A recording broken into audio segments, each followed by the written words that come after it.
Hello ಮಕ್ಕಳೇ, welcome to the class. ನಾನು ಭಾಗ್ಯಶ್ರೀ ಜೋಶಿ ಅಂತ, ಸಂಕಲ್ಪ ಲರ್ನಿಂಗ್ ಸೊಲ್ಯೂಷನ್ ಇಂದ. ಮಕ್ಕಳೇ, ನಾವು ಹಿಂದಿನ ಒಂದು ತರಗತಿಯಲ್ಲಿ ಸಂಖ್ಯಾಶಾಸ್ತ್ರ ಅನ್ನುವಂತಹ ಒಂದು ಅಧ್ಯಾಯದ ಮೇಲೆ 1 ಅಂಕದ ಪ್ರಶ್ನೆಗಳನ್ನ ನೋಡಿದ್ವಿ ಅಲ್ವಾ? ನೆನಪಿದೆನಾ? 1 ಅಂಕದ ಪ್ರಶ್ನೆಗಳು ಯಾವ ರೀತಿ ಬರ್ತವೆ ಅಂತ ನಾವು ಡಿಸ್ಕಸ್ ಮಾಡಿದ್ವಿ. ಇಲ್ಲಿ ನಮ್ಗೆ ಸರಾಸರಿ, ವರ್ಗೀಕೃತ ದತ್ತಾಂಶಗಳಿಗೆ ಸರಾಸರಿ ಕಂಡುಹಿಡಿಯೋದು, ವರ್ಗೀಕೃತ ದತ್ತಾಂಶಗಳಿಗೆ ಬಹುಲಕ, ಹಾಗೆ ವರ್ಗೀಕೃತ ದತ್ತಾಂಶಗಳಿಗೆ ಮಧ್ಯಾಂಕವನ್ನ ಕಂಡುಹಿಡಿಯುವ ಸೂತ್ರ, ಮತ್ತೆ ಇವುಗಳ ಮೇಲೆ ನಾವು ಕೆಲವೊಂದು 1 ಅಂಕದ ಪ್ರಶ್ನೆಗಳನ್ನ ಡಿಸ್ಕಸ್ ಮಾಡಿದ್ವಿ ಅಂದ್ರೆ ಹಿಂದಿನ ಒಂದು ತರಗತಿಯಲ್ಲಿ. ಹಾಗಿದ್ರೆ ಇವತ್ತಿನ ಒಂದು ಕ್ಲಾಸ್ ಅಲ್ಲಿ ನಾವೇನ್ ಮಾಡೋಣ, 4 ಅಂಕ ಅಂದ್ರೆ 3 ಮತ್ತು 4 ಅಂಕ. ಕೆಲವೊಂದ್ಸರ್ತಿ ಇದನ್ನ ನಾವು 2 ಅಂಕಕ್ಕೂ ಕೂಡ ಕೊಡ್ತಾರೆ. ಚಿಕ್ಕ ಪ್ರಾಬ್ಲಮ್ ಇದ್ರೆ 2 ಅಂಕಕ್ಕೆ, ಇಲ್ಲಾಂದ್ರೆ 3 ಮತ್ತು 4 ಅಂಕಗಳಿಗೆ ಕೊಡುವಂತಹ ಸಾಧ್ಯತೆ ಇರುತ್ತೆ. ಹಾಗಿದ್ರೆ ಮೊದಲನೇ ಪ್ರಶ್ನೆಯನ್ನ ನೋಡೋಣ. ಒಂದು ಕಾರ್ಖಾನೆಯ 50 ನೌಕರರ ದಿನಗೂಲಿ ವಿತರಣೆಯನ್ನ ಈ ಕೆಳಗೆ ನೀಡಿದೆ. ಇಲ್ಲಿ ನಮಗೆ ದಿನಗೂಲಿ ವಿತರಣೆಯನ್ನ ಕೊಟ್ಟಿದ್ದಾರೆ, ಹಾಗೆ ನೌಕರರ ಸಂಖ್ಯೆಯನ್ನ ಕೊಟ್ಟಿದ್ದಾರೆ, ವರ್ಗಾಂತರ ಕೊಟ್ಟಿದ್ದಾರೆ, CI ಕ್ಲಾಸ್ ಇಂಟರ್ವಲ್ ಅನ್ನ ಕೊಟ್ಟಿದ್ದಾರೆ, ಹಾಗೆ ನಮ್ಗೆ ನೌಕರರ ಸಂಖ್ಯೆ ಅಂದ್ರೆ ಆವೃತ್ತಿಯನ್ನ ಕೊಟ್ಟಿದ್ದಾರೆ. ಇವಾಗ ನಾವೇನ್ ಮಾಡೋಣ, ನಮ್ಗೆ 3 ರೀತಿಯ ವಿಧಾನದಿಂದ ಕೊಡ್ತಾರೆ. ಇಲ್ಲಿ ನಮ್ಗೆ ಅವರು ನೇರ ವಿಧಾನದಿಂದ ಕಂಡು ಹಿಡಿಯಿರಿ ಅಂತ ಕೊಡಬಹುದು, ಕೊಡದೇನೂ ಇರಬಹುದು. ಕೆಲವೊಂದ್ಸತಿ ಕೇವಲ 2 ಅಂಕಕ್ಕೆ ಕೇಳಿದ್ರೆ ನಾವು ನೇರ ವಿಧಾನದಿಂದ ಬಿಡಿಸ್ತೀವಿ. 3 ಅಂಕಕ್ಕೆ ಕೇಳಿದ್ರೆ ಅಥವಾ 4 ಅಂಕಕ್ಕೆ ಕೇಳಿದ್ರೆ 3 ವಿಧಾನದಿಂದ ನಾವು ಬಿಡಿಸ್ಬೇಕಾಗತ್ತೆ. ಹಾಗಿದ್ರೆ ಇಲ್ಲಿ ನಾವೇನ್ ಮಾಡೋಣ, ಮೊದಲು ಇಲ್ಲಿ XI ಅಂತಂದ್ರೆ ದಿನಗೂಲಿ ರೂಪಾಯಿಗಳಲ್ಲಿ ಎಷ್ಟು ಕೊಟ್ಟಿದ್ದಾರೆ, 100ರಿಂದ 120, 120ರಿಂದ 140, 140ರಿಂದ 160, 160ರಿಂದ 180, 180ರಿಂದ 200.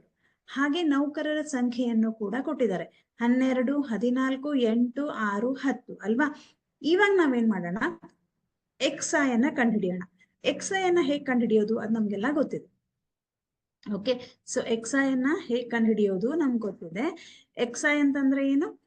ಇಲ್ಲಿ ನಮ್ಗೆ ಮೇಲ್ಮಿತಿ ಪ್ಲಸ್ ಕೆಳಮಿತಿ ಡಿವೈಡೆಡ್ ಬೈ 2, ಅಥವಾ ಕೆಳಮಿತಿ ಪ್ಲಸ್ ಮೇಲ್ಮಿತಿ divided by 2. 100 plus 120 divided by 2 ಮಾಡಿದ್ರೆ ಎಷ್ಟು ಬರುತ್ತೆ? 220 ಡಿವೈಡೆಡ್ ಬೈ 2 ಅಂತಂದ್ರೆ ಎಷ್ಟು ಬರುತ್ತೆ ನಿಮ್ಗೆ? 2 1 2 1 0, ಸೊ 110 ಬರುತ್ತೆ. ಹಾಗೇನೆ 120 ಪ್ಲಸ್ 160 ಡಿವೈಡೆಡ್ ಬೈ 2 ಮಾಡಿದ್ರೆ ನಮ್ಗೆ 130 ಬರುತ್ತೆ. 140 ಪ್ಲಸ್ 160 ಮಾಡಿದ್ರೆ 300 ಡಿವೈಡೆಡ್ ಬೈ 2 ಅಂದ್ರೆ 150 ಬಂತು. ಹಾಗೆ 160 ಪ್ಲಸ್ 180 ಡಿವೈಡೆಡ್ ಬೈ 2 ಮಾಡಿದ್ರೆ 170 ಬರುತ್ತೆ. 180 ಪ್ಲಸ್ 200 ಮಾಡಿದ್ರೆ 190 ಬರುತ್ತೆ. ಇದೇನಿದು XI. ಇವಾಗ ನಾವೇನ್ ಮಾಡೋಣ, ಈ XI ಅಲ್ಲಿ XI ಅನ್ನ ಬಳಸ್ಕೊಂಡು DI ಅನ್ನ ಕಂಡುಹಿಡಿಯೋಣ. DI ಅಂತಂದ್ರೆ ಏನು? DI ಅಂತಂದ್ರೆ XI ಮೈನಸ್ A ಅಂತಂದ್ರೆ ಅಂದಾಜು ಸರಾಸರಿ. ಯಾವ್ದನ್ನ ತಗೊಳ್ಳೋದು ಅಂದಾಜು ಸರಾಸರಿ ಅಂತಂದ್ರೆ, ಇಲ್ಲಿ ಎಷ್ಟು ಪ್ರಾಪ್ತಾಂಕಗಳಿವೆ? 1 2 3 4 5 ಇವೆ ಅಲ್ವಾ? ಸೊ ಮಧ್ಯದಲ್ಲಿ ಯಾವ್ದಿದೆ ನಮ್ಗೆ? 150 ಇದೆ. 150ನ್ನ ನಾವು ಅಂದಾಜು ಸರಾಸರಿಯಾಗಿ ತೆಗೆದುಕೊಳ್ಳೋಣ. 110 ಮೈನಸ್ 150, 110 ಮೈನಸ್ 150 ಮಾಡಿದ್ರೆ ನಮ್ಗೆ ಎಷ್ಟು ಬಂತು? -40 ಬಂತು. ಹಾಗೆ 130 ಮೈನಸ್ 150 ಮಾಡಿದ್ರೆ -20. 150ರಲ್ಲಿ 150ನ್ನ ಕಳೆದ್ರೆ 0 ಬರುತ್ತೆ. 170ರಲ್ಲಿ 150ನ್ನ ಕಳೆದ್ರೆ 20. ಹಾಗೆ 190ರಲ್ಲಿ 150ನ್ನ ಕಳೆದ್ರೆ 40. ಈಗ ನಾವೇನ್ ಮಾಡೋಣ, UI ಅನ್ನ ಕಂಡುಹಿಡಿಯೋಣ. ಯಾಕೆಂದ್ರೆ ನಮ್ಮ ಸೂತ್ರದಲ್ಲಿ FI UI ಅಂತ ಇದೆ. ಹಾಗಾಗಿ ಮೊದಲು UI ಅನ್ನ ಕಂಡುಹಿಡಿಯೋಣ. UI ಅನ್ನ ಹೇಗೆ ಕಂಡುಹಿಡಿಯೋದು? XI minus A divided by H. ನೆನ್ಪಿಟ್ಕೊಳ್ರಿ, XI minus A ಅನ್ನ ನಾವು ಆಲ್ರೆಡಿ ಇಲ್ಲಿ ಕ್ಯಾಲ್ಕುಲೇಟ್ ಮಾಡಿದೀವಿ, ಡಿವೈಡೆಡ್ ಬೈ H. H ಅಂತಂದ್ರೆ ವರ್ಗಾಂತರದ ಗಾತ್ರ. ಎಷ್ಟಿದೆ ನಮ್ಗೆ ವರ್ಗಾಂತರದ ಗಾತ್ರ? ಮೇಲ್ಮಿತಿ ಮೈನಸ್ ಕೆಳಮಿತಿ ಮಾಡಿದ್ರೆ ನಮ್ಗೆ ವರ್ಗಾಂತರದ ಗಾತ್ರ ಸಿಗತ್ತೆ. 120ರಲ್ಲಿ 100ನ್ನ ಕಳೆದ್ರೆ 20. ಹಾಗೆ 140ರಲ್ಲಿ 120ನ್ನ ಕಳೆದ್ರೆ 20. ಅಂದ್ರೆ H ಎಷ್ಟಾಯ್ತು? 20 ಆಯ್ತು. ಈ 40ರಲ್ಲಿ 20ನ್ನ ನಾವೇನ್ ಮಾಡ್ಬೇಕು? ಡಿವೈಡೆಡ್ ಬೈ ಮಾಡ್ಬೇಕು. 21 22 ಎಷ್ಟು ಬಂತು? -2. ಹಾಗೆ ಇಲ್ಲೂ ಕೂಡ -1, ಇದು 0 ಬರುತ್ತೆ. ಇಲ್ಲಿ 20 ಡಿವೈಡೆಡ್ ಬೈ 20 ಮಾಡಿದ್ರೆ 1, 40 ಡಿವೈಡೆಡ್ ಬೈ 20 ಮಾಡಿದ್ರೆ 2. ಇವಾಗ ನಾವೇನ್ ಮಾಡೋಣ, FI ಇಂಟು XI ಮಾಡೋಣ. 12 ಇಂಟು 110 ಮಾಡಿದ್ರೆ 1320 ಬರುತ್ತೆ. 14 ಇಂಟು 130 ಮಾಡಿದ್ರೆ 1820 ಬರುತ್ತೆ. ಹಾಗೆ 8 ಇಂಟು 150 ಮಾಡಿದ್ರೆ 1200 ಬರುತ್ತೆ. 6 ಇಂಟು 170 ಮಾಡಿದ್ರೆ 102 ಅಂದ್ರೆ 1020 ಬರುತ್ತೆ. 10 ಇಂಟು 190 ಮಾಡಿದ್ರೆ 1900 ಬರುತ್ತೆ. ಹಾಗೆ FI/DI ಅನ್ನ ಕ್ಯಾಲ್ಕುಲೇಟ್ ಮಾಡಿದ್ರೆ FI ಇಲ್ಲಿದೆ, DI ಇಲ್ಲಿದೆ. ಅಂದ್ರೆ 12 ಇಂಟು 40 ಮಾಡಿದ್ರೆ ನಿಮ್ಗೆ -480 ಬಂತು. ಹಾಗೆ 14 ಇಂಟು 20 ಮಾಡಿದ್ರೆ -20 ಮಾಡಿದ್ರೆ -280. 8 ಇಂಟು 0 ಮಾಡಿದ್ರೆ 0 ಬರುತ್ತೆ. 6 ಇಂಟು 20 ಮಾಡಿದ್ರೆ 120. 10 ಇಂಟು 40 ಮಾಡಿದ್ರೆ 400 ಬರುತ್ತೆ.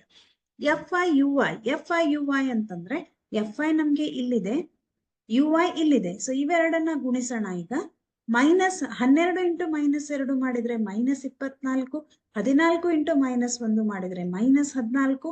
8 ಇಂಟು 0 ಮಾಡಿದ್ರೆ 0. 6 ಇಂಟು 1 ಮಾಡಿದ್ರೆ 6. 10 ಇಂಟು 2 ಮಾಡಿದ್ರೆ 20. ಇವಾಗ ನಾವೇನ್ ಮಾಡೋಣ, ಸಿಗ್ಮಾ FI ಅನ್ನ ಕ್ಯಾಲ್ಕುಲೇಟ್ ಮಾಡೋಣ. ಸಿಗ್ಮಾ FI ಅಂದ್ರೆ ಇಷ್ಟನ್ನು ಕೂಡಿಸ್ತೀರಾ, ಎಷ್ಟು ಬರುತ್ತೆ ನಮ್ಗೆ? 50 ಬರುತ್ತೆ. ಹೌದಲ್ವಾ? 8 2 10, 14, 14 6 20. 1 2 3 ಪ್ಲಸ್ 2 ಅಂತಂದ್ರೆ 50 ಬಂತು. ಇವಾಗ ಸಿಗ್ಮಾ FI/XI ಅನ್ನ ಮಾಡೋಣ. ಸಿಗ್ಮಾ FI/XI ಅಂತಂದ್ರೆ ಎಷ್ಟು ಬರುತ್ತೆ ನಿಮ್ಗೆ? ಎಲ್ಲವನ್ನು ಕೂಡಿಸಿದಾಗ ನಮ್ಗೆ 7260 ಬರುತ್ತೆ. ಓಕೆ. ಹಾಗೇನೆ FI/DI ಅಂತಂದ್ರೆ ಮೊದಲು ಇವೆರಡನ್ನ ಕೂಡಿಸೋಣ. ಯಾಕಂದ್ರೆ ಇದು ಮೈನಸ್ ಇದೆ, -480 ಹಾಗೆ -280. 0 6. ಸೊ 8 2 6 1 7. -760ರಲ್ಲಿ ನಾವೇನ್ ಮಾಡೋಣ, 520 ಕಳೆಯೋಣ. ಎಷ್ಟು ಬರುತ್ತೆ? 4 2 240. ದೊಡ್ಡ ಸಂಖ್ಯೆ ಚಿಹ್ನೆ ಮೈನಸ್ ಇದೆ, ಹಾಗಾಗಿ -240. ಇಲ್ಲೂ ಕೂಡ ಹಾಗೆ ಮಾಡೋಣ. -24 -14 ಅಂದ್ರೆ -38. -38ರಲ್ಲಿ 26 ಕಳೆದ್ರೆ ನಮ್ಗೆ ಎಷ್ಟು ಬರುತ್ತೆ? -12 ಬರುತ್ತೆ. ಇದೇನಿದು? Sigma FI/DI. ಇದು ಸಿಗ್ಮಾ FI/UI ಅಲ್ವಾ? ಈಗ ನಮ್ಗೆ FI/XI ಸಿಕ್ತು, ಸಿಗ್ಮಾ FI/DI ಸಿಕ್ತು, ಸಿಗ್ಮಾ FI/UI ಸಿಕ್ತು. ನೇರ ವಿಧಾನದ ಸೂತ್ರ ಏನಿದೆ ಮಕ್ಕಳೇ? X bar is equal to sigma FI/XI divided by sigma FI. Sigma FI/XI ಎಷ್ಟಿದೆ? 7260 ಡಿವೈಡೆಡ್ ಬೈ 50. 0 ಕ್ಯಾನ್ಸಲ್ ಆಗತ್ತೆ. 5 1 5, 2 ಉಳಿಯುತ್ತೆ. 5 4 20, 2 ಉಳಿಯುತ್ತೆ. 5 5 25, 1 ಉಳಿತು. ನಿಮ್ಗೆ ಎಷ್ಟು ಬರುತ್ತೆ? ಪಾಯಿಂಟ್ ಕೊಟ್ಟು 0 ತಗೋತೀರಾ. 5 2 10, 145.2. ಇದು ನೇರ ವಿಧಾನದಿಂದ. ಅಂದಾಜು ಸರಾಸರಿ ವಿಧಾನ X bar is equal to A plus sigma FI/DI divided by sigma FI. A plus sigma FI/DI divided by sigma FI. A ಅಂದ್ರೆ ಎಷ್ಟಿದೆ? 150 ಇದೆ. ಸಿಗ್ಮಾ FI/DI ಎಷ್ಟಿದೆ? -240 divided by 50. Okay. Sigma FI 50 ಇದೆ. 150 ಇದನ್ನ ನೀವು ಕ್ಯಾನ್ಸಲ್ ಮಾಡಿದ್ರೆ 5 4 20 ಪಾಯಿಂಟ್ ಕೊಟ್ಟು 4 ಇದೆ, ಪಾಯಿಂಟ್ ಕೊಟ್ಟು 0 ತಗೋತೀರಾ. 5 8 40.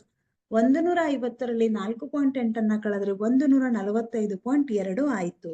ಹಾಗೆ ಹಂತ ವಿಚಲನಾ ವಿಧಾನದಿಂದ X bar is equal to A plus sigma FI/UI divided by sigma FI into H. H ಅಂತಂದ್ರೆ ವರ್ಗಾಂತರದ ಗಾತ್ರ ಅಲ್ವಾ? A ಅಂದ್ರೆ 150. ಹಾಗೆ ಸಿಗ್ಮಾ FI/UI ಅಂತಂದ್ರೆ -12 ಡಿವೈಡೆಡ್ ಬೈ 50 ಇಂಟು 2. 0 ಕ್ಯಾನ್ಸಲ್ ಆಗುತ್ತೆ. ಹಾಗೆ 5 1 5 2 2 ಉಳಿಯುತ್ತೆ. 5 4 20. ಸೊ 2.4 ಇಂಟು 2 ಮಾಡಿದ್ರೆ 4.8 ಬರುತ್ತೆ.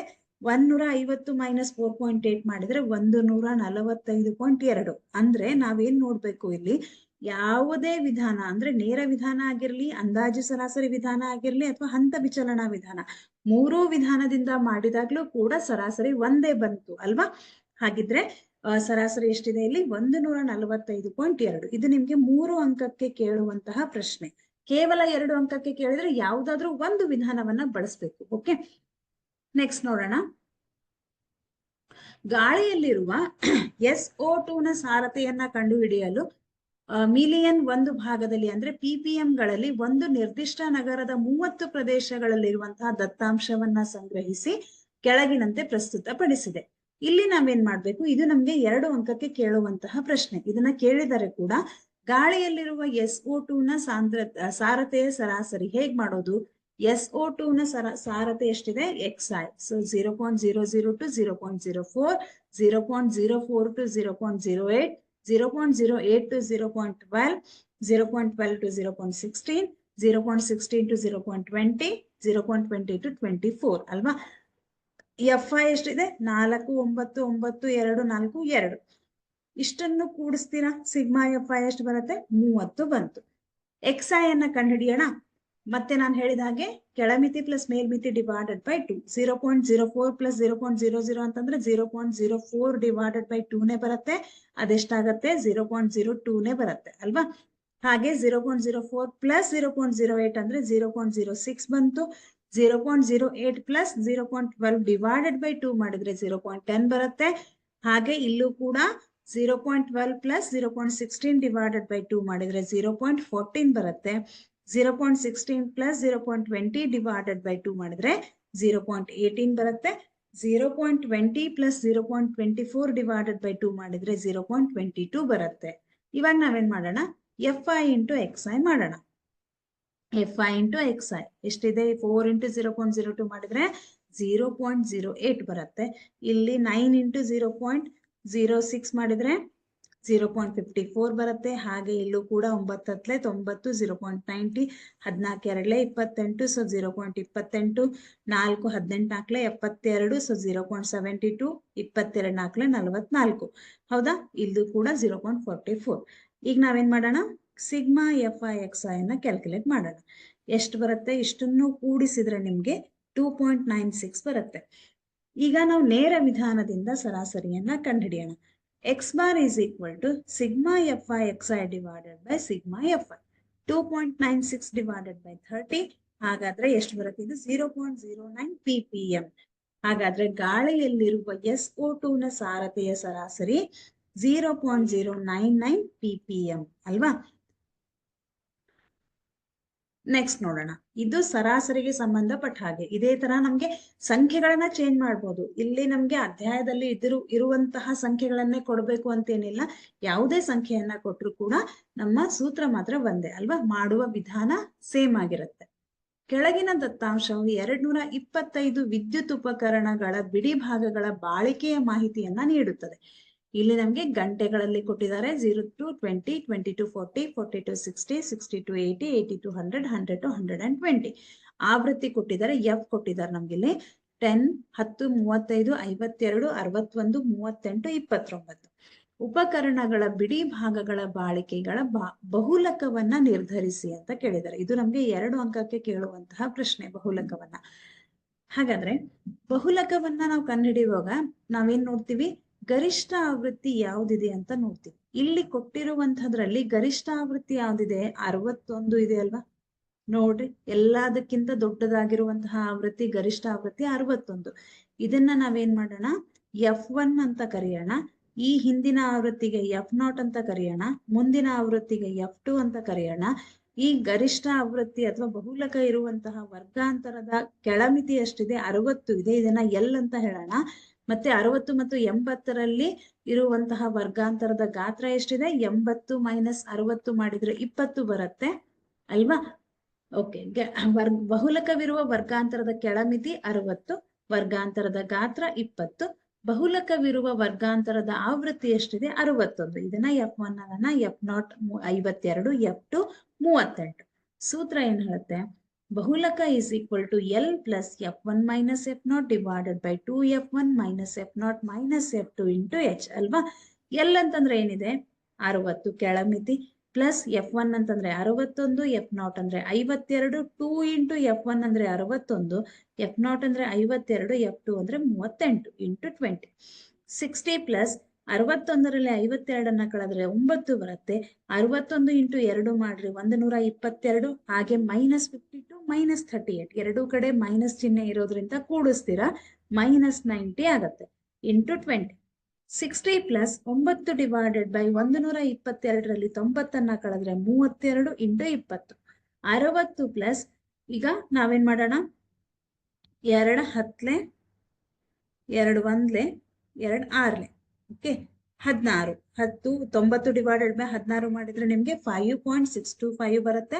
60 ಪ್ಲಸ್ 5.625 ಮಾಡಿದ್ರೆ 65.625 ಬರುತ್ತೆ. ಅಂದ್ರೆ ಇದು ಈ ಮೇಲಿನ ದತ್ತಾಂಶಗಳ ಬಹುಲಕ ಆಗಿದೆ. ಇದು ನಮ್ಗೆ 2 ಅಂಕಕ್ಕೆ ಕೇಳುವಂತಹ ಪ್ರಶ್ನೆ. ಕೆಳಗಿನ ದತ್ತಾಂಶವು 1 ಗ್ರಾಮದ 200 ಕುಟುಂಬಗಳ ಒಟ್ಟು ಮಾಸಿಕ ಗೃಹೋಪಯೋಗಿ ವೆಚ್ಚದ ವಿತರಣೆಯನ್ನು ನೀಡುತ್ತಿದೆ. ಕುಟುಂಬಗಳ ಮಾಸಿಕ ವೆಚ್ಚದ ಬಹುಲಕವನ್ನು ಕಂಡುಹಿಡಿಯಿರಿ, ಅಲ್ಲದೆ ಮಾಸಿಕ ವೆಚ್ಚದ ಸರಾಸರಿಯನ್ನು ಸಹ ಕಂಡುಹಿಡಿಯಿರಿ. ಇಲ್ಲಿ ನಮ್ಗೆ ಬಹುಲಕವನ್ನು ಕಂಡುಹಿಡಿಬೇಕು, ಸರಾಸರಿಯನ್ನು ಕಂಡುಹಿಡಿಯಬೇಕು. ಅಂದ್ರೆ 4 ಅಂಕಗಳಿಗೆ ಕೇಳುವಂತಹ ಪ್ರಶ್ನೆ. ಓಕೆ, ಈಗ ನಾವೇನ್ ಮಾಡ್ಬೇಕು, ಇಲ್ಲಿ ಕೊಟ್ಟಿರುವಂತಹ ಆವೃತ್ತಿಗಳಲ್ಲಿ ಗರಿಷ್ಠ ಆವೃತ್ತಿ ಯಾವ್ದಿದೆ ಚೆಕ್ ಮಾಡ್ರಿ ಒಂದ್ಸರ್ತಿ. 40 ಇದೆ ಅಲ್ವಾ? 40 ಗರಿಷ್ಠ ಆವೃತ್ತಿ. ಹಾಗಿದ್ರೆ ಇದು F1 ಆಗತ್ತೆ, ಇದು F0 ಆಗತ್ತೆ, ಇದು F2 ಆಗತ್ತೆ ಅಲ್ವಾ? ಈಗ L ಅಂತಂದ್ರೆ ಬಹುಲಕ ಇರುವಂತಹ ವರ್ಗಾಂತರದ ಕೆಳಮಿತಿ ಯಾವ್ದಿದೆ ಇಲ್ಲಿ? 1500. ಇದು L ಆಗತ್ತೆ. ವರ್ಗಾಂತರದ ಗಾತ್ರ 2000 ಮೈನಸ್ 1500 ಮಾಡಿದ್ರೆ 500 ಬರುತ್ತೆ. ವರ್ಗಾಂತರದ ಗಾತ್ರ 500. F1 40, L ಅಂತಂದ್ರೆ 1500, F0 ಅಂದ್ರೆ 24, F2 ಅಂತಂದ್ರೆ 33.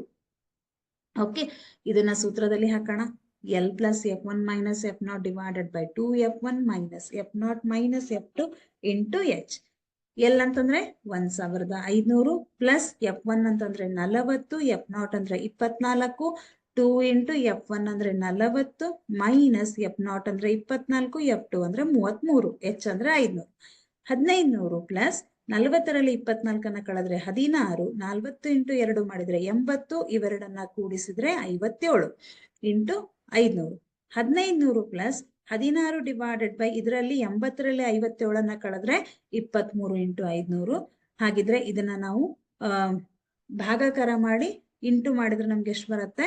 1500 ಪ್ಲಸ್ 347.83 ಅಂತಂದ್ರೆ ಇವೆರಡನ್ನ ಕೂಡಿಸಿದ್ರೆ 1847.83 ಬರುತ್ತೆ. ಈ ಮೇಲಿನ ದತ್ತಾಂಶಗಳ ಬಹುಲಕ ಏನಾಗಿದೆ?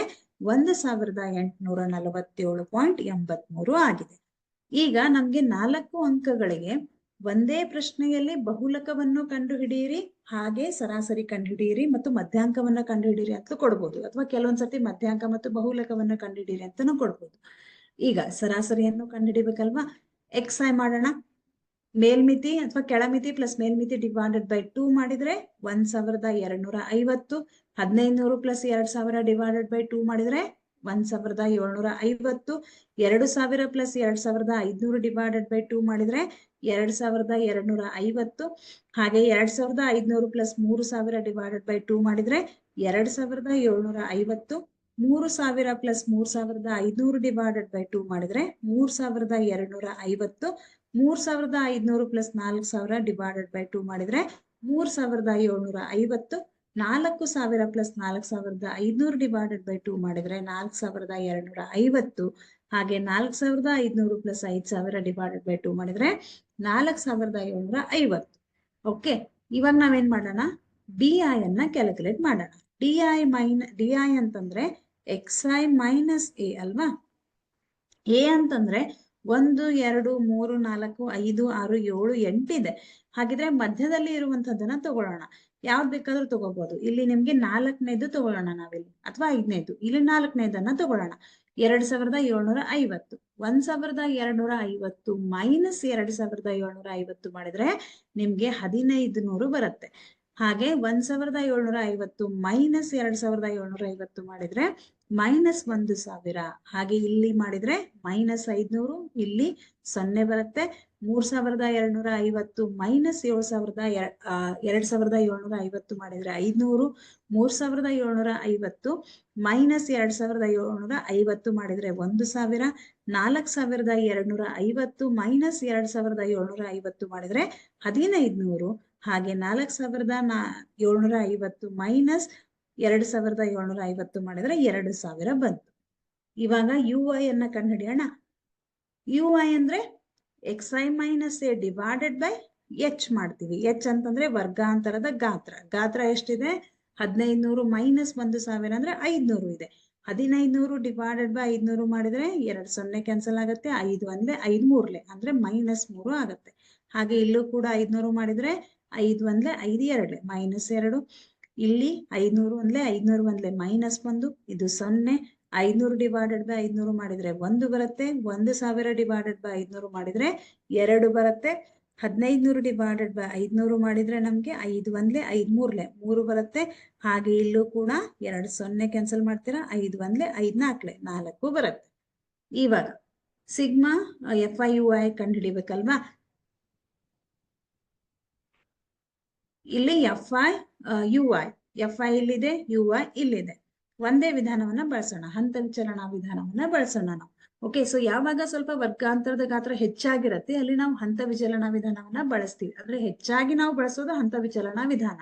ಓಕೆ, 24 ಇಂಟು UI ಅಂದ್ರೆ 3 ಮಾಡಿದ್ರೆ -72.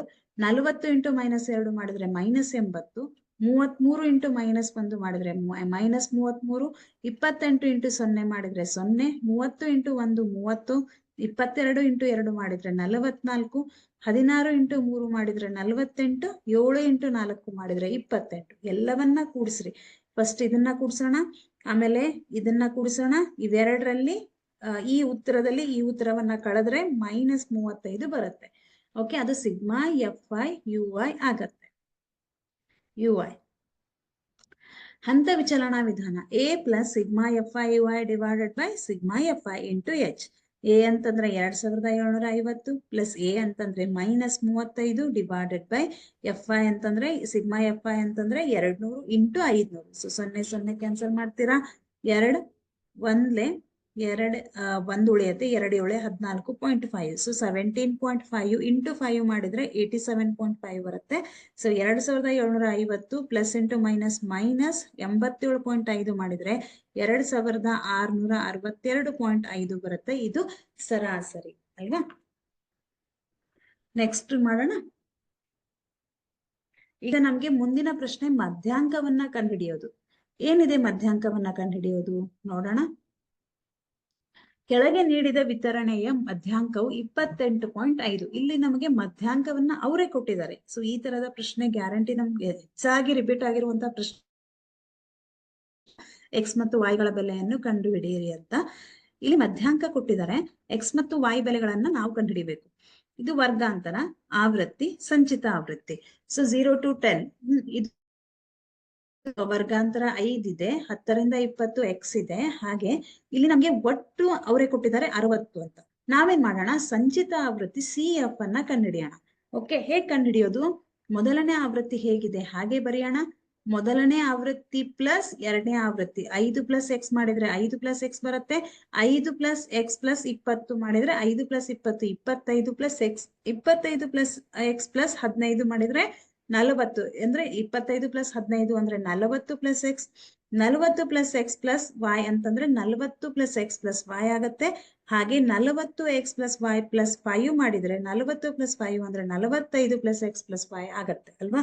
ಇವಾಗ ನಮ್ಗೆ ಗೊತ್ತಿದೆ ಇಲ್ಲಿ ನಮ್ಗೆ ಒಟ್ಟು ಎಷ್ಟು ಬರುತ್ತೆ, ಆ ಬೆಲೆ ಮತ್ತು ಸಂಚಿತ ಆವೃತ್ತಿಯ ಕೊನೆಯ ಬೆಲೆ ಯಾವಾಗ್ಲೂ ಸಮ ಆಗಿರುತ್ತೆ. ಇಲ್ಲಿ 60 ಬಂದ್ರೆ ಇಲ್ಲೂ ಕೂಡ 60 ಬರುತ್ತೆ ಅಲ್ವಾ. ಅಂದ್ರೆ ಇವೆರಡು ಈಕ್ವಲ್ ಆಗಿರುತ್ತೆ ಅಂತ ಅರ್ಥ. ನಾವೇನ್ ಮಾಡೋಣ, 45 ಪ್ಲಸ್ X ಪ್ಲಸ್ Y ಅಂದ್ರೆ ಕೊನೆಯ ಸಂಚಿತ ಆವೃತ್ತಿಯನ್ನ ಈಕ್ವಲ್ ಟು ಒಟ್ಟು ಕೊಟ್ಟಿದ್ದಾರೆ ಅಲ್ವಾ 60, ಅದಕ್ಕೆ ಈಕ್ವಲ್ ಟು ಮಾಡೋಣ. ಈಗ 45ನ ಈ ಕಡೆ ಶಿಫ್ಟ್ ಮಾಡ್ರಿ.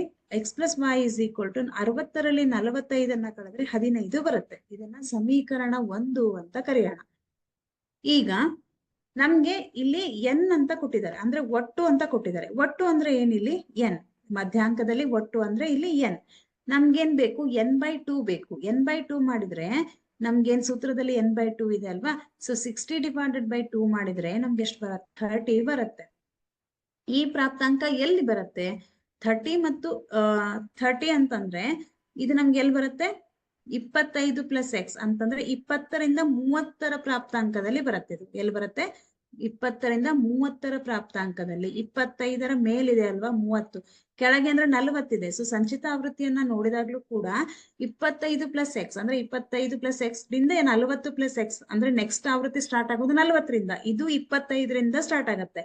ಅಂದ್ರೆ ನಮ್ಗೆ 30 ಎಲ್ಲಿ ಬರುತ್ತೆ, ಈ ಒಂದು ವರ್ಗಾಂತರದಲ್ಲಿ ಬರುತ್ತೆ, 20ರಿಂದ 30.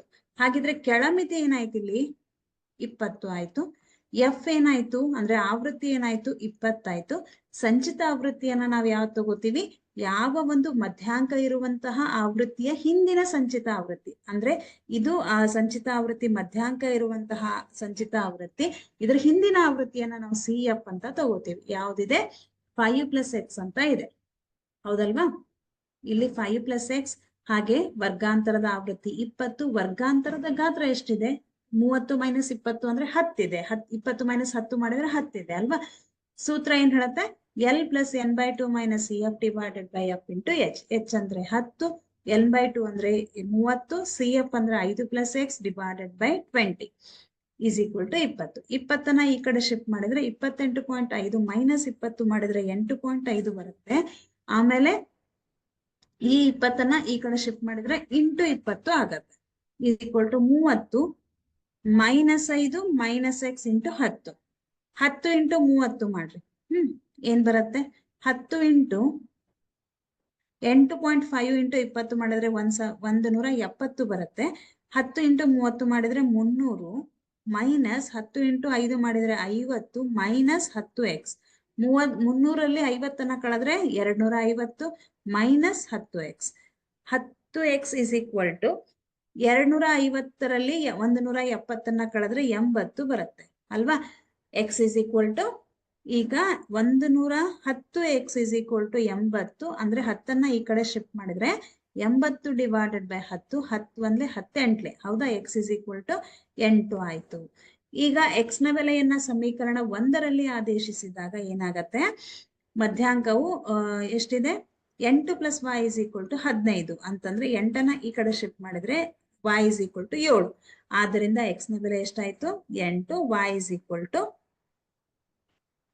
ಎಷ್ಟಿದೆ, 7 ಅಲ್ವಾ? ಇದು x ಮತ್ತು y ನ ಬೆಲೆ. ಈ ತರಹದ ಪ್ರಶ್ನೆ ಕೂಡ ನಮ್ಗೆ 3 ಅಂಕಕ್ಕೆ ಕೇಳ್ತಾರೆ, ನೆನ್ಪಿಟ್ಕೊಳ್ರಿ. ನೆಕ್ಸ್ಟ್ ನೋಡೋಣ. ಕೆಳಗಿನ ಕೋಷ್ಟಕವು 400 ನಿಯಾನ್ ಬಲ್ಬ್ಗಳ ಬಾಳಿಕೆಯ ವಿತರಣೆಯನ್ನ ನೀಡುತ್ತದೆ. ಬಲ್ಬ್ನ ಬಾಳಿಕೆಯ ಮಧ್ಯಾಂಕವನ್ನು ಕಂಡುಹಿಡಿಯಿರಿ. ಸೊ ಮಧ್ಯಾಂಕ ಅಂತ ಕೊಟ್ಟಾಗ ನಮ್ಗೆ ವಯಸ್ಸು ಕೊಟ್ಟಿದ್ದಾರೆ, ಆವೃತ್ತಿ ಕೊಟ್ಟಿದ್ದಾರೆ. ಇವಾಗ ನಾವೇನ್ ಮಾಡ್ಬೇಕು, ಸಂಚಿತ ಆವೃತ್ತಿಯನ್ನ ಕಂಡುಹಿಡಿಬೇಕು. ಮೊದಲನೇ ಆವೃತ್ತಿ 14, ಮೊದಲನೇ ಆವೃತ್ತಿ ಪ್ಲಸ್ ಎರಡನೇ ಆವೃತ್ತಿ ಮಾಡಿದ್ರೆ 70, ಎರಡನೇ ಸಂಚಿತ ಆವೃತ್ತಿ ಪ್ಲಸ್ ಮೂರನೇ ಆವೃತ್ತಿ ಮಾಡಿದ್ರೆ 130, 130 + 86 ಅಂದ್ರೆ 216, 216 + 74 ಮಾಡಿದ್ರೆ 290, 290 + 62 ಮಾಡಿದ್ರೆ 352, 352 + 48 ಮಾಡಿದ್ರೆ 400. ಈಗ ನಾನೇನ್ ಹೇಳಿದೆ, ಒಟ್ಟು ಆವೃತ್ತಿಯನ್ನ ಎಷ್ಟು ಮಾಡ್ತೀರಾ ಅದನ್ನ ನಾವು n ಅಂತ ಹೇಳ್ತೀವಿ. ಸೊ ನಾವಿಲ್ಲಿ n ಅಂತಂದ್ರೆ 10, 16, 20, 28, 30 ಅಲ್ವಾ? 6, 16, 20, 26, 30, 37, 37, 3, 40 ಎಷ್ಟಾಯ್ತು, 400. ಇಲ್ಲಿ ನಮಗೆ ಬರುವಂತಹ n ಎಷ್ಟಿರತ್ತೆ, ಅದು ಕೊನೆಯ ಸಂಚಿತ ಆವೃತ್ತಿ ಸಮ ಇರತ್ತೆ. ಇಲ್ಲೂ 400 ಇದೆ, ಇಲ್ಲೂ 400 ಇದೆ. ನಮ್ಗೇನ್ ಬೇಕು, n/2 ಬೇಕು. n/2 ಅಂತಂದ್ರೆ 400 / 2 ಮಾಡಿದ್ರೆ 200 ಬರುತ್ತೆ. ಈ ಪ್ರಾಪ್ತಾಂಕ ಎಲ್ಲಿ ಬರುತ್ತೆ ನಮ್ಗೆ, 200 ಅಂತಂದ್ರೆ ನಮ್ಗೆ ಎಲ್ಲಿ ಬರುತ್ತೆ, 3000ದಿಂದ 2000 ಅಂದ್ರೆ 3000ದಿಂದ 3500 ಈ ಒಂದು ಆವೃತ್ತಿಯಲ್ಲಿ ಬರುತ್ತೆ, ಈ ಒಂದು ವರ್ಗಾಂತರದಲ್ಲಿ ಬರುತ್ತೆ. ಯಾಕೆ ಅಂತಂದ್ರೆ ನಮ್ಗೆ ಎಷ್ಟು ಬಂತು, 200 ಬಂತು ಅಲ್ವಾ? ಇಲ್ಲಿ ನಮ್ಗೆ 130 ಇದೆ. 200 ಯಾವ್ದ್ರಲ್ಲಿದೆ, ಈ ಒಂದು ಸಂಚಿತ ಆವೃತ್ತಿಯಲ್ಲಿ ಇದೆ. ಹಾಗಿದ್ರೆ 200 ಎಲ್ಲಿ ಬರುತ್ತೆ ನಮ್ಗೆ, 3000ದಿಂದ 3500 ವರ್ಗಾಂತರದಲ್ಲಿದೆ. ಹಾಗಿದ್ರೆ ಇಲ್ಲಿ ಈ ಒಂದು ಸಂಚಿತ ಆವೃತ್ತಿ ಹಿಂದಿನ ಆವೃತ್ತಿ 130, ಇದನ್ನ CF ಅಂತ ತಗೋತೀವಿ. ಹಾಗೆ 216 ಇದನ್ನ F ಅಂತ ತಗೋತೀವಿ. ಇದು ವರ್ಗಾಂತರದ ಕೆಳಮಿತಿ 3000 L ಅಂತ ತಗೋತೀವಿ. L + n/2 - CF / F × H. L ಅಂತಂದ್ರೆ 3000, n/2 ಅಂದ್ರೆ 200 ಮೈನಸ್ 130 / F ಅಂದ್ರೆ 86, ಓಕೆ, ಇಂಟು 500. H ಎಷ್ಟಿದೆ ಇಲ್ಲಿ, 500. ವರ್ಗಾಂತರದ ಗಾತ್ರ ಅಂದ್ರೆ ಮೇಲ್ಮಿತಿ ಮೈನಸ್ ಕೆಳಮಿತಿ ಮಾಡಿದ್ರೆ ವರ್ಗಾಂತರದ ಗಾತ್ರ ಸಿಗತ್ತೆ. 3000 + 70 / 86 × 500, 3000 ಪ್ಲಸ್ ಇದನ್ನ ನೀವು ಕ್ಯಾಲ್ಕುಲೇಷನ್ ಮಾಡಿದ್ರೆ 406.98 ಬರುತ್ತೆ. 3000 + 406.98 ಮಾಡಿದ್ರೆ 3406.98 ಬರುತ್ತೆ. ಇದು ಮಧ್ಯಾಂಕ. ಇದು ನಮ್ಗೆ 2 ಅಂಕಕ್ಕೆ ಕೇಳುವಂತಹ ಪ್ರಶ್ನೆ. ಹಾಗಿದ್ರೆ ಮಕ್ಕಳೇ, ನಾವು ಈ ಸರಾಸರಿಯಲ್ಲಿ 2 ಅಂಕ, 3, 4 ಅಂಕ ಮತ್ತು 1 ಅಂಕದ ಪ್ರಶ್ನೆಗಳನ್ನ ನಾವು ಬಿಡಿಸಿದ್ದೀವಿ ಅಲ್ವಾ? ಓಕೆ, ಹಾಗಿದ್ರೆ ಎಲ್ಲವೂ ಕೂಡ ನಿಮ್ಗೆ ಅರ್ಥ ಆಯ್ತು ಅಂತ ಭಾವಿಸ್ತಾ ನಾವ್ ಇಲ್ಲಿಗೆ ಸ್ಟಾಪ್ ಮಾಡೋಣ. ಓಕೆ, ಸೊ ಮಕ್ಕಳ, ಈ ಸಂಖ್ಯಾಶಾಸ್ತ್ರದಲ್ಲಿ ನಮ್ಗೆ ಹೆಚ್ಚಾಗಿ ಕ್ಯಾಲ್ಕುಲೇಷನ್ ಬೇಸ್ ಇದೆ ಮತ್ತು ಸೂತ್ರವನ್ನ ಪರ್ಫೆಕ್ಟ್ ಮಾಡಿದ್ರೆ ಮುಗೀತು. ಓಕೆ, ಈಸಿ ಇದೆ ಅಲ್ವಾ ಟಾಪಿಕ್? ಎಸ್, ಹಾಗಿದ್ರೆ ಇಲ್ಲಿಗೆ ಸ್ಟಾಪ್ ಮಾಡೋಣ. Thank you so much.